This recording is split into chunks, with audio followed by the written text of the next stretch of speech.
Afternoon everyone. माझं नाव श्रेयस सुमित खोबरागडे.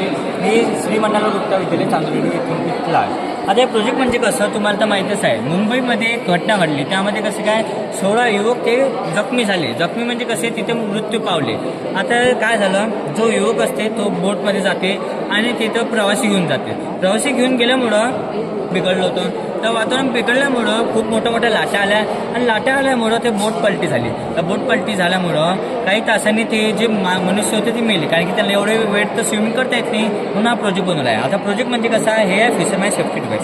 आता fisherman safety device म्हणजे कसं, जे मच्छवारे असते हे फक्त एक बातमीचा अंदाज घेऊन जाते, किंवा आपण काळे ढग पाहते, काळे ढग आले आहे का, किंवा जे ढगे ते पाहून जातात आणि मच्छवारे करायला जातात. पण मला सांगा, त्या अंदाज एक महत्त्वाचा आहे का आपला जीव महत्त्वाचा? आपला जीव महत्त्वाचा आहे. म्हणून आता हा प्रोजेक्ट बनवला. आता प्रोजेक्ट म्हणजे कसा बघा, यामध्ये 2 केसेस बनते. पहिली म्हणजे एक तर आपण समुद्रापासून एक तर समुद्रामध्ये सोडू शकतो किनाऱ्यापासून, किंवा आपण हा बोटमध्ये घेऊन जाऊ शकतो. आता पहिली केस म्हणजे कशी, आपण हा प्रोजेक्ट सोबत घेऊन जायचा.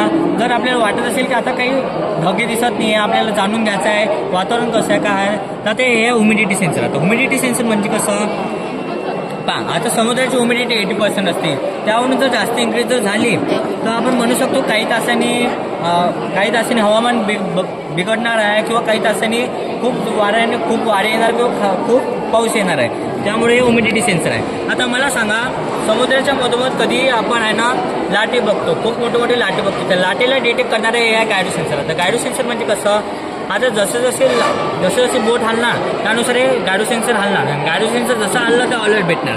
आता अलर्ट कशासाठी भेटणार मला सांगा, जर मच्छवारा जर असते त्याला अलर्ट भेटला पाहिजे. अलर्ट कोण, तो जर मच्छी पकडते तर मच्छी पकडताना तो गुंतून जाते. गुंतल्यामुळे त्याला तो लाईट न बघणार, तो डिस्प्ले न बघणार की आता ह्युमिडिटी वाढली आहे का बा, किंवा आता रेन दाखवत आहे, जे टेम्परेचर दाखवत आहे वाढलं काय, हे पाहणार नाही. तो कोणते राहणार, तो फक्त टाईमनुसार बघणार. म्हणून मी अलर्टची सिस्टीम लावला आहे.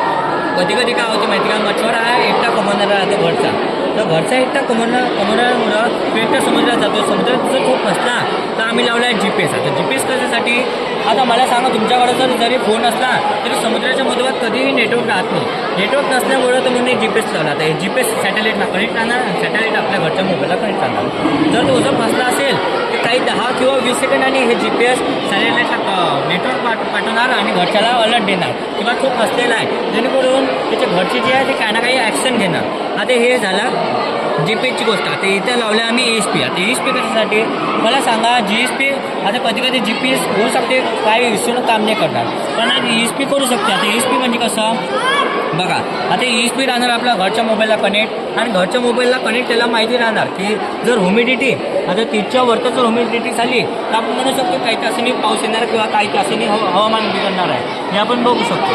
आणि त्याच्या घरच्याला एक प्रकारचा अलर्ट भेटणार. आता तुम्हाला तर माहितीच आहे, समुद्राच्या मधोमध कधीही आपण एनर्जी बघत नाही. आपण काय बॅटरी घेऊन जाता प्रोजेक्ट चालू करण्यासाठी नाही.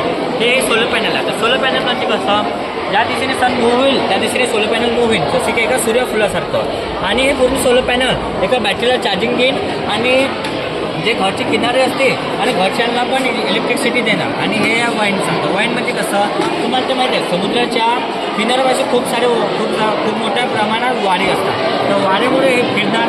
तर फिरण्यामुळं इथं बॅटरी लावली आहे, तर बॅटरीला हे बॅटरी चार्जिंग होणार, आणि चार्जिंग झाल्यामुळे पूर्ण प्रोजेक्ट चालणार व त्यामुळं घर पण चालणार.